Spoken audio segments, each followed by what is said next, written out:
Hello, good morning, students. 11th class mathematics. We were discussing functions. We have discussed a lot about the concepts. कुछ और भी concepts है, कुछ और type of functions हैं. We'll be discussing in the subsequent classes. Today we are discussing exercise 2.3. Exercise 2.3 में we are starting with the first problem. Question number first देख लीजिए. Question number first में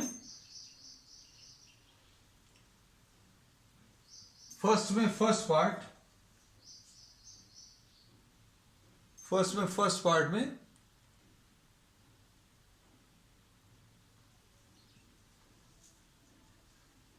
प्रॉब्लम में दिया हुआ है that which of the following relations are functions, है ना. Give reasons. If it is a function then determine its domain. अब इसमें देखो जो पहला वाला दिया ये 2 1 दिया है, 5 1 8 1, 5 1 8 1, फिर उसके बाद 11 1,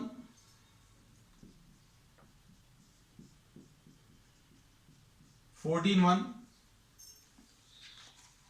और 17 1. अब इसमें रिलेशन और फंक्शन की जो डेफिनेशंस अभी हम लोग ली हैं, that all the elements of the first set should be related. पहले सेट के सारे एलिमेंट्स रिलेट होने चाहिए, पहली चीज. फिर उसके बाद अभी हमने बोला फर्स्ट सेट का कोई भी एलिमेंट इसमें छूटना नहीं चाहिए. द सेकेंड थिंग, तो इसमें एलिमेंट्स क्या दिए हुए हैं, which of the following are the functions. तो इसमें फर्स्ट वाले सेट को अगर देखें,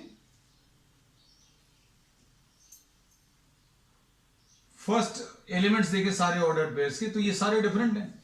आखिरी वाला भी हमने नहीं लिखा. आखिरी वाला क्या है इसमें बच्चों, आखिरी वाला इसमें है कौन गया, 14 1 and 17 1. No two order pair should have the same first element. तो ये कोई भी दो ऑर्डर पेयर का सेम फर्स्ट एलिमेंट नहीं है. ठीक है. अब सेट्स तो दिए हुए नहीं है, तो अभी हम लोग ये कह सकते हैं कि अभी हम लोग यही मानेंगे कि this is a function. Function है क्यों, क्योंकि no two order pairs are having the same first element. अब उसके बाद फिर नेक्स्ट इसमें क्या पूछा है, determine the domain and the range. अब इसको अभी हम लोग ऐसा भी रिप्रेजेंट कर सकते हैं मैपिंग के फॉर्म में, ज्यादा अच्छे से क्लियर होगा.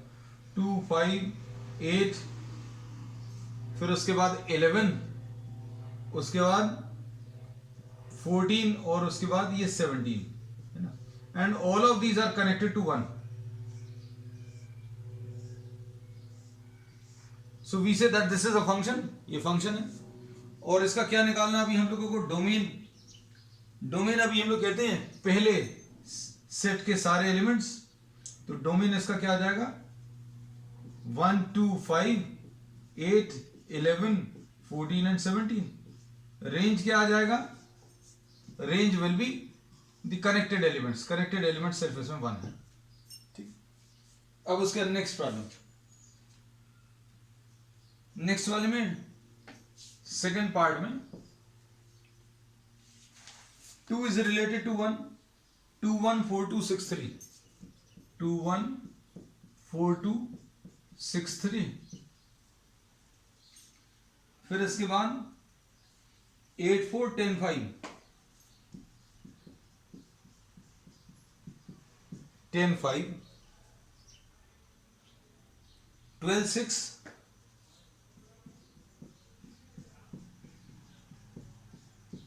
14 7. ये ऐसा कुछ दिया हुआ है. तो अब हम लोग इसमें क्या बोल सकते हैं, वंस अगेन 2 4 6 8 10 12 एंड 14, है ना. कोई भी फर्स्ट एलिमेंट रिपीटेड नहीं है. 2 is connected to 1, 4 is connected to 2. ठीक. 6 is related to 3, 8 is related to 4, 10 is related to 5, 12 is related to 6 and 14 is related to 7. ठीक है. So this is a function, this is satisfying all the conditions. No two ordered pairs are having the same first element. तो domain इसका क्या आ गया, domain आ गया 2 4 6 8 10 12 and 14। और range क्या आ गया, रेंज कनेक्टेड एलिमेंट्स 1 2 3 4 5 6 एंड 7, ये कनेक्टेड एलिमेंट्स। थर्ड क्वेश्चन देखो इसका। अब देखो थर्ड क्वेश्चन में आपको जो दिया है 1 3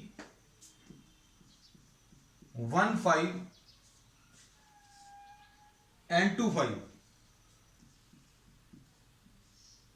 इसमें देखो 2 ordered pairs are having the same first element. अगर आप इसको मैपिंग के फॉर्म में ये डायग्राम में रिप्रेजेंट करें तो 1 is related to 3 and 1 is related to 5।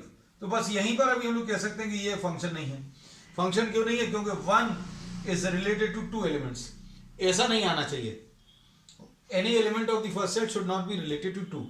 So this is having 2 ordered pairs are having same first element, so therefore this is not a function. This is a function, and this is also a function.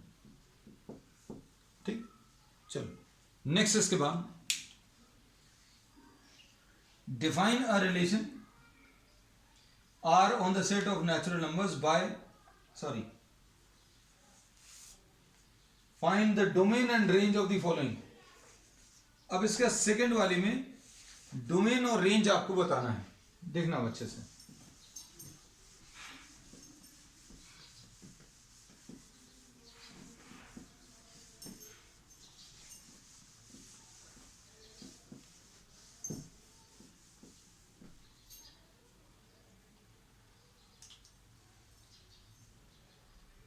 Question number 2, fx is equal to what, negative of mod of x, ऐसा कुछ दिया हुआ।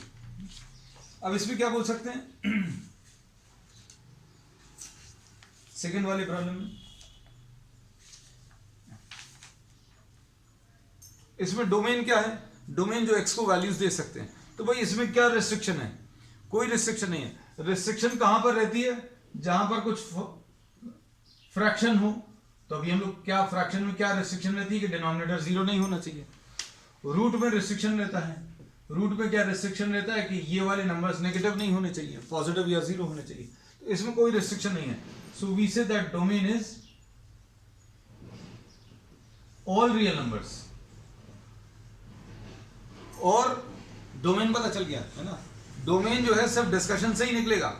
X को जो values किसी भी function में, आप सिंपल लैंग्वेज में आप अच्छे से समझ लीजिए, अपने तरीके से लिख भी लेना। That domain is what, the values which can be given to x. आप जो दे सकते हो वो डोमेन है ना। तो एक्स को भी आप क्या वैल्यूज रख सकते हैं, कोई रिस्ट्रिक्शन नहीं है ना। So we say that domain is all real numbers. फिर उसके बाद इसको एक तरीके से और बताएंगे। रेंज क्या है, रेंज अभी हम लोग बोलते हैं बच्चों, मॉड एक्स का रेंज क्या आती है, पॉजिटिव नंबर्स। लेकिन हमें माइनस ऑफ मॉड एक्स दिया है। माइनस ऑफ मॉड एक्स का मतलब क्या है, ये तो पॉजिटिव देगा लेकिन ये माइनस साइन से मल्टीप्लाइड है। तो आंसर इसका नेगेटिव नंबर्स ही आने वाले हैं। You will get what, only the negative numbers including 0 also. क्योंकि आप 0 अगर रखोगे तो 0 आएगा। अगर प्लस और सोच कर देखो, 1 रखोगे अंदर तो माइनस ऑफ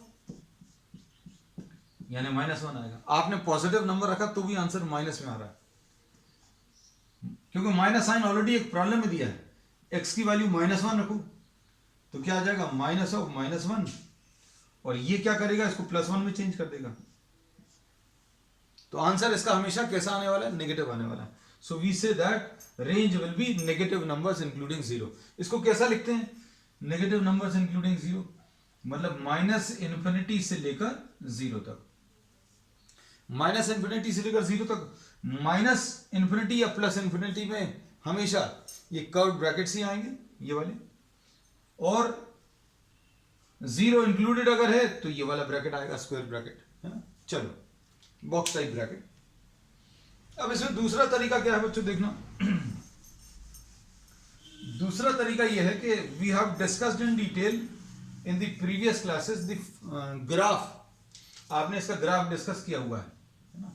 तो मॉड ऑफ एक्स का ग्राफ ऐसा आया था, मॉड एक्स, वाई की सिर्फ पॉजिटिव वैल्यूज हैं। क्यों? एक्स में पॉजिटिव रखोगे तो और नेगेटिव वैल्यूज रखोगे तो वाई हमेशा पॉजिटिव ही आएगा, है ना। अब इसमें डोमेन कैसे बताते हैं? डोमेन मतलब एक्स के ऊपर जो वैल्यूज रख सकते हैं, मतलब इसको अभी हम लोग ऐसा कह सकते हैं, ध्यान से सुनना। If you are throwing light on the x axis, x axis के ऊपर आप यहां से अगर लाइट डालें तो जो शैडो आएंगी इस वाले ग्राफ की वो डोमेन है। तो भैया डोमेन क्या है? इसकी शैडो अगर आप यहां से देखें तो इसमें इसकी शैडो जो है यहां कहीं पर इस पर आएगी, मतलब एक्स की ये वैल्यूज ये सारे इसके डोमेन आ जाएंगे, ये सारी एक्स की values. So domain is what? All real numbers, ठीक है। और रेंज क्या है? रेंज इसमें ऊपर आती है। तो ये अभी हम लोग डिस्कस कर चुके हैं डिटेल में, लेकिन अभी हमको ये डिस्कस करना नेगेटिव एक्स। तो y is equal to mod of x का ग्राफ मालूम है, इसको अगर माइनस साइन से मल्टीप्लाई कर दो तो ये ग्राफ ऐसा कुछ कन्वर्ट हो जाएगा। This is the graph of mod of minus x, sorry minus of mod of x। मतलब इसका क्या है? x को कौन सी वैल्यूज दे सकते हो? देखो x को आप कोई भी वैल्यूज दे सकते हो। y की वैल्यूज कैसी आ रही हैं? y की वैल्यूज इधर तो आ ही नहीं रही, y की वैल्यूज कहां पर आ रही हैं? सिर्फ नेगेटिव साइड में। तो अब हम लोग इसमें बोलेंगे domain is all real numbers and range is negative numbers including zero. तो दो तरीके से बता दिया अभी हमने आपको। कैसे? आपको एक तो डिस्कशन से, दूसरा फिर अभी हमने ग्राफ से भी बता दिया इसका ग्राफ कैसा आने वाला है। नेक्स्ट सेकेंड, इसका सेकेंड पार्ट देखना।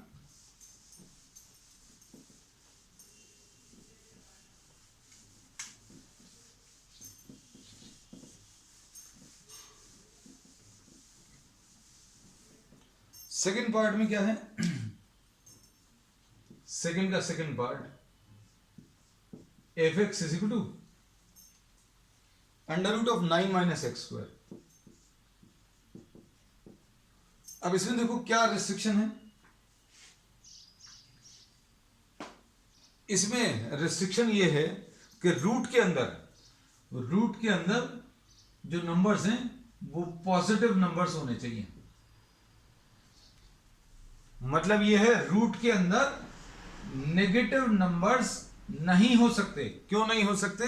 क्योंकि रूट के अंदर नेगेटिव नंबर अगर है तो आप खुद सोच कर देखो, इसका आंसर कुछ बता पाओगे? हम लोग बोलेंगे नॉट डिफाइंड। तो अब x को जो वैल्यूज आप दे सकते हो वो डोमेन है। तो डोमेन क्या है? इसमें एक रेस्ट्रिक्शन पता चल गई कि भैया अंदर वाले नंबर कैसे आने चाहिए? ग्रेटर देन और इक्वल टू जीरो। अंदर वाले नंबर कैसे आएंगे? ग्रेटर देन और इक्वल टू जीरो। अब इसमें बहुत सारी चीजें पता चलेंगी, ध्यान से देखना। Minus x square greater than और इक्वल टू माइनस 9, इसमें तो कोई दिक्कत नहीं है। अच्छे समझना बच्चों। माइनस साइन से अगर कोई इनइक्वालिटी में मल्टीप्लाई करें, इनइक्वालिटी है ये, इक्वल साइन ऐसा होता है, इसको इनइक्वालिटी बोलते हैं, है ना।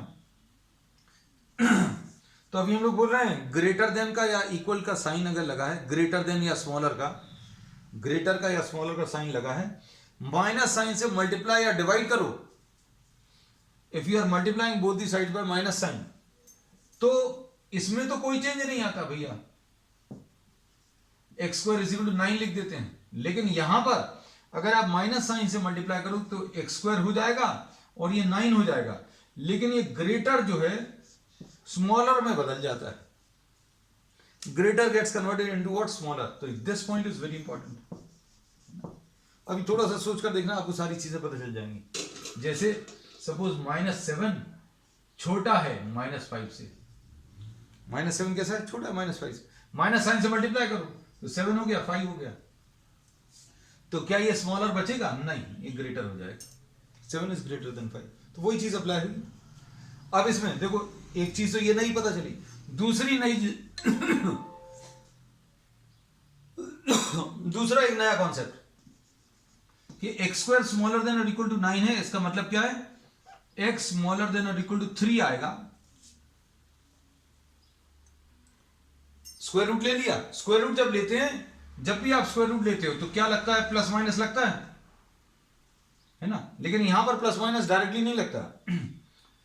प्लस साइन के साथ ये सेम इनइक्वालिटी आप रखते हो, और अगर माइनस साइन लेना है तो माइनस साइन भी तो लेना है, तो x ये -3, लेकिन ये स्मॉलर की जगह ग्रेटर आ जाएगा, ये याद रखिए। सेम साइन इनइक्वालिटी का पॉजिटिव साइन के साथ, और इनइक्वालिटी का साइन आप पलट दो किसके साथ, माइनस साइन के साथ। +3 में तो कोई चेंज नहीं, -3 में ये स्मॉलर की जगह ग्रेटर हो गया। इसमें भी थोड़ा सा सोचोगे आपको सारी चीजें क्लियर होंगी। मतलब इसका आंसर कैसा आया, -3 से बड़ा और 3 से छोटा। -3 से बड़ा कौन सा होता है बच्चों, 0, -1, -2, -3, 1, 2, 3। -3 से बड़ा और 3 से छोटा, मतलब ये नंबर्स की बात कर रहे हैं ये लोग, कौन से वाले, -3 और 3 के बीच में। इसको सिंपल लैंग्वेज में अगर लिखें तो अभी हम लोग क्या कह सकते हैं कि भैया इसका आंसर -3 से 3 के बीच में आ रहा है। इसका आंसर किस किस के बीच में, -3 से +3 के बीच में आ रहा है। ठीक है, बहुत सिंपल है। एक्स की वैल्यू -3 और +3 के बीच में कुछ भी रखकर देखो, -3 और 3 के बीच में नहीं रखना, 3 के बड़ा, 3 से बड़ा अगर आप रखो 4 रखो तो 9 - 16 आ जाएगा। 9 - 16 मतलब रूट ऑफ नेगेटिव नंबर। -3 के बाहर कोई नंबर लेकर देखो, -4, तो 9 - -4 का स्क्वायर, ये भी कैसा आ जाएगा, ये भी चलेगा नहीं, क्यों, 9 - 16 आ जाएगा, रूट ऑफ नेगेटिव नंबर। तो डोमेन इसका पता चल गया। डोमेन क्या आ गया, -3 से +3, है ना। अब एक और चीज, रेंज। भाई जब -3 रखोगे तो कितना आएगा, देखो -3 रखोगे तो -3 का स्क्वायर। x की वैल्यू अगर आपने -3 रखी बच्चों तो क्या आएगा, √9 - 9 यानी 0। +3 रखोगे तो भी 0। उनके बीच के नंबर्स रखोगे, बीच में -2 रखकर देखो, -1 रखकर देखो, 0 रखकर देखो, तो क्या आएगा बच्चों, अगर आप इसमें 0 रखोगे तो आंसर कितना आ जाएगा, 9 - 0 मतलब √3। तो आंसर कुल मिलाकर इसके आएंगे, उनको अभी हम लोग रेंज बोलेंगे। भाई आप ये वैल्यूज अगर रखोगे, ये सारी वैल्यूज अगर आप इसके अंदर रखोगे तो क्या आएगा आंसर में, आंसर इसका 0 से 3 के बीच में आएगा। ये इसकी रेंज आ गई। अब इसमें अच्छे सुनना हमारी बात, ये तो डिस्कशन से अभी हमने आंसर बताया है, क्या, किस चीज का, रेंज का। रेंज निकालने का एक तरीका और है, वो भी अभी हम आपको बता दे रहे हैं। कैसे, भाई रेंज आपको अगर बताना है, रेंज अगर आपको बताना है तो मतलब y बताना है, y = √9 - x², है ना। स्क्वायर कर लो, y² = 9 - x²। स्क्वायर करने पर ऐसा कुछ हो जाएगा, है ना।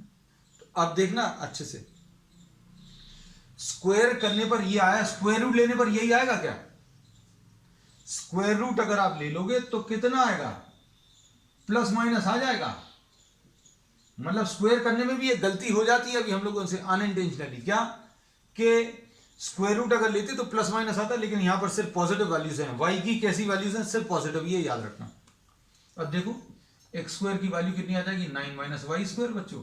तो x की वैल्यू कितनी आ जाएगी,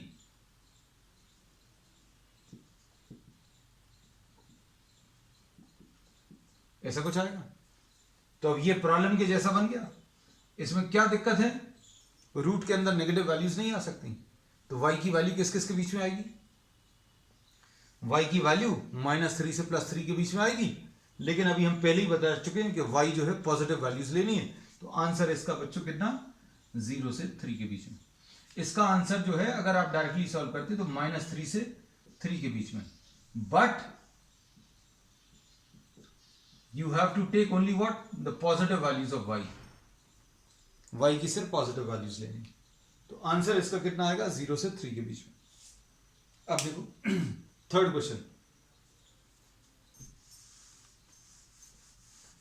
क्वेश्चन देख लेना।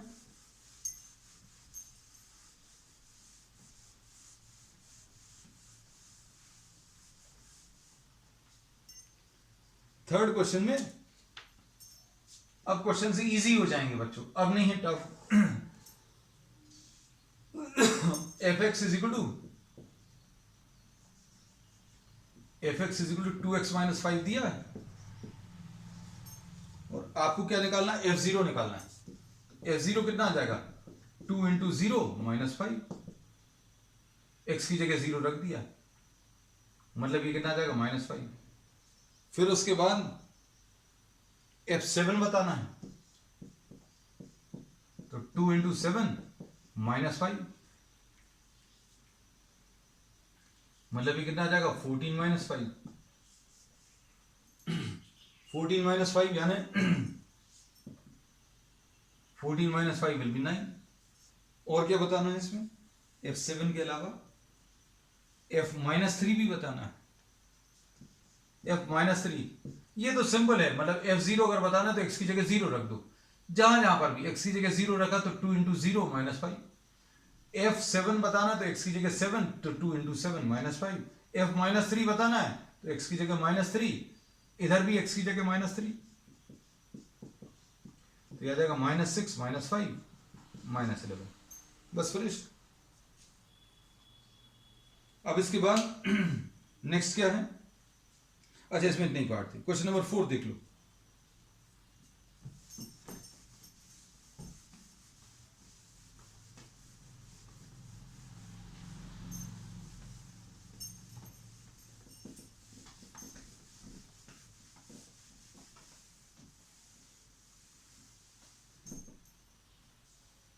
क्वेश्चन नंबर 4 में temperature, the function t which maps temperature in degrees into the temperature in degree Fahrenheit is given by this relation। Relation आपको दिया है TC, क्वेश्चन नंबर 4 में फ़ारेनहाइट में कन्वर्ट करने का ये रिलेशन है क्या, 9c/5 + 32। अब इसमें इन्होंने कुछ वैल्यूज निकालने को बोला है। क्या क्या निकालने को बोला है, T0 निकालने को बोला है, T28 T-10। T0 अगर आपको निकालना है तो ये 9/5, ये देखो c की जगह 0 रख दो, तो ये कितना आ जाएगा 9/5 इंटू 0 + 32, यानी 32 आ गया। T28 c की जगह बच्चों 28 रखा, ये देखो इन दोनों को अगर आप कंपेयर करो तो भी समझ आ जाएगा, c की जगह 28 रखा, भाई यहां पर c की जगह 28 तो यहां पर भी c की जगह 28 इंटू 28 + 32। अब ये सॉल्व करने पर कितना आ जाएगा, 5 5 25, ये 5.6 आएगा है। अब इसको अगर आप सॉल्व करोगे, 9 6 54, 9 5 45 एंड 5 50, 50.4 + 32, तो ये 82.4 आएगा। और T-10 निकालना है, T-10 कैसे निकालेंगे, 9/5 c की जगह -10, तो यह आ जाएगा -18 + 32, और इसको अगर आप सिंप्लीफाई करोगे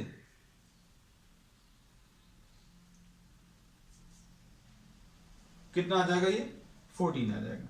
ठीक, अब इसके बाद और क्या पूछा है, टीसी की वैल्यू 212 दी है,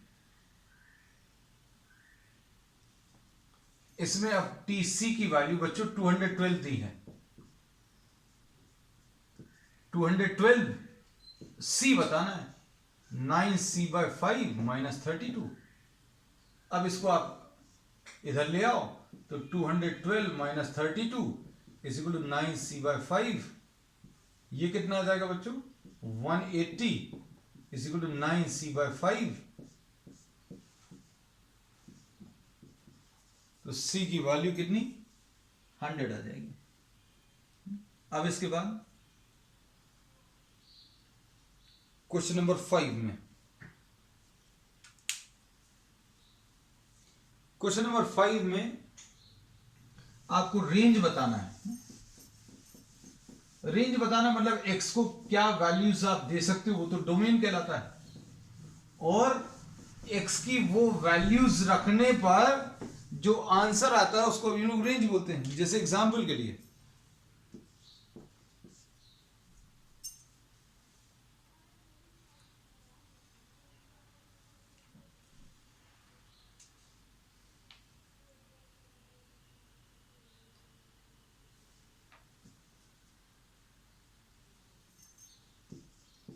fx की वैल्यू 2 - 3x है ना। अब इसमें क्या कह सकते हैं, इसमें प्रॉब्लम में क्या दिया है कि x जो है ग्रेटर देन 0, x पॉजिटिव ही रखना है। x आपको प्रॉब्लम में दिया है ग्रेटर देन 0। ग्रेटर देन 0 अगर आप रखोगे, 0 अगर आप रखते तो क्या आता? इक्वल टू 0 तो नहीं है, लेकिन अगर इक्वल टू 0 रखते तो कितना आता? आंसर 2 आता। आंसर कैसा आता? 2। अब इसमें क्या कर रहे हैं आप सोच कर देखना, x की वैल्यू 0, x की वैल्यू 1, 2, 3, ये सारी वैल्यूज रखकर देखो, आंसर जो है नेगेटिव साइड में जाता जाएगा। क्यों? क्योंकि आप जो माइनस कर रहे हो वो 3 × x करने पर x की पॉजिटिव वैल्यूज को 3 से मल्टीप्लाई करो, फिर 2 में से माइनस करो, तो इसका जो मैक्सिमम आंसर बच्चों आने वाला है वो किस पर आने वाला है? 0 पर। x की वैल्यू 0 रखोगे तो 2 आएगा। तो कहने को इसका आंसर कैसा रहेगा? This will be the maximum answer. कहां तक? नेगेटिव इन्फिनिटी तक। अब 2 इंक्लूडेड नहीं रहेगा। क्यों? क्योंकि x की वैल्यू कभी 0 के बराबर नहीं है। तो ये तो अभी हमने क्या किया है, सिर्फ लॉजिक पर बेस्ड इसकी रेंज बताई है। अब दूसरा लॉजिक सुनो, y = 2 - 3x। अब इसमें 3x = 2 - y, x की वैल्यू 2 - y/3। अपन को x के बारे में मालूम है बच्चों, x कैसा है? पॉजिटिव है। x पॉजिटिव रखने के लिए y कैसा रखोगे? 2 में से y माइनस कर रखो। तो अगर आपको आंसर पॉजिटिव चाहिए तो ये y जो है 2 से छोटा रहना चाहिए। y 2 से छोटा है ना। तो हम लोग इसमें बोलेंगे y should be, for x to be positive y should be smaller than 2। y smaller than 2 होना चाहिए, बस हो गया आंसर। y स्मॉलर देन 2 को कैसा लिखते हैं मैथमेटिकली? 2 से छोटे मतलब कहां तक जाएंगे? 2 से छोटे मतलब कहां तक जाएगा? 2 से छोटे नंबर्स कहां तक जाते हैं? 2 से छोटे नंबर्स नेगेटिव इन्फिनिटी तक जाता है। चलो नेक्स्ट सेकंड पार्ट।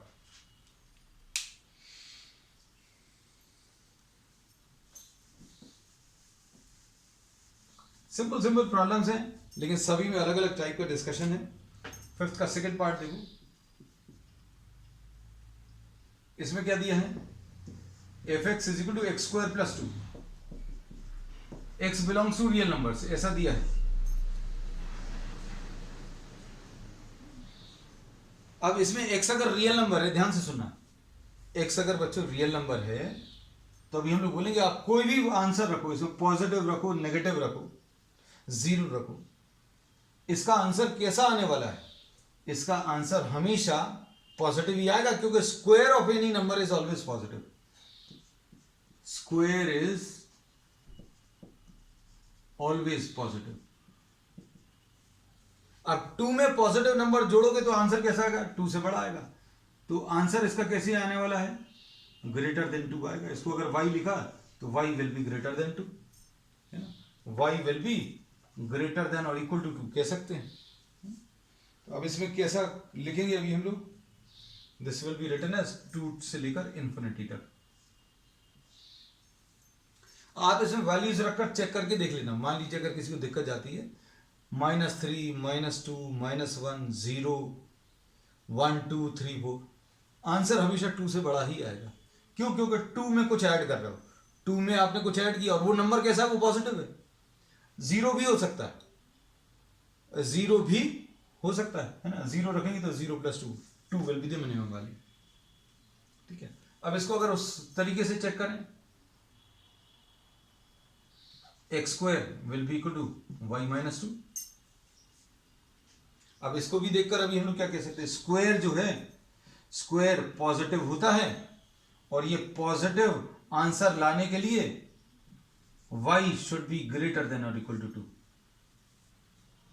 ये एक सिंपल लॉजिक से बता दिया। क्या x² लिखा है, x² y - 2। Square of any number कैसा आता है, पॉजिटिव आता है। पॉजिटिव कब आएगा, जब y 2 से बड़ा हो या 2 के बराबर हो, तो y ग्रेटर देन और इक्वल टू 2, ये आंसर आ गया। और ये क्या चीज है, ये यही है। नेक्स्ट इसके बाद, अब नेक्स्ट पार्ट में ये सबसे ज्यादा इजी है, पूरी एक्सरसाइज का सबसे simple problem. Third, f(x = x)। ये भैया आइडेंटिटी फंक्शन है, इसमें x belongs to real number से। x अगर रियल नंबर्स को बिलोंग कर रहा है तो आप जो भी नंबर रखोगे वही आंसर में आ जाएगा। आइडेंटिटी फंक्शन की खासियत क्या होती है, आप जो नंबर रखोगे, जैसे x की वैल्यू 1 रखोगे तो आंसर 1 आएगा, 2 रखोगे तो 2 आएगा। तो x बिलोंग्स टू r है तो मतलब इसकी range also belongs to r। ठीक है, तो अब हम लोग इसमें क्या कह सकते हैं, रेंज सबके लिख लिए, इसके भी लिख लिया। हाँ, ये शब्द नहीं लिखा, रेंज, इसका रेंज। चलो बच्चों, this finishes what the first exercise and we will be continuing with the miscellaneous exercise on the next time. That's all for today.